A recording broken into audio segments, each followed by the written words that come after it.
అప్పటి వరకు fire ball లా మండిపోతున్న earth కొన్ని బిలియన్స్ ఆఫ్ ఇయర్స్ గడుస్తున్న కొద్దీ అర్త్ స్లోగా కూల్ అవ్వడం స్టార్ట్ అయింది. అప్పటి వరకు లావా ఓషన్స్ ఉన్న అర్త్ మీద భూమి స్లోగా కూల్ అవ్వడం వల్ల ఆ లావా ఓషన్స్ మొత్తం లోపలికి వెళ్ళిపోయి భూమి మీద ఒక స్ట్రాంగ్ క్రస్ట్ ఏర్పడింది. అంటే ఒక గట్టి పొర ఏర్పడింది. ఇప్పుడు మనం నడుస్తున్న నేలకి ఫస్ట్ ఒరిజిన్ అని చెప్పొచ్చు.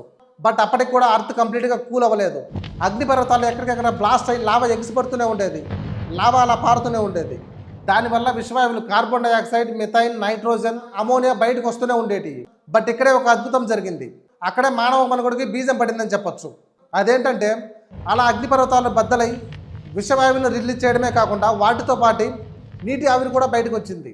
ఆ నీటి ఆవిరే భూమి మీద ఫస్ట్ అట్మాస్ఫియర్ని తయారు చేశాయి. బట్ అగైన్ ఆ టైంలో ఆక్సిజన్ ఇంకా అర్త్పై జనరేట్ అవ్వలేదు.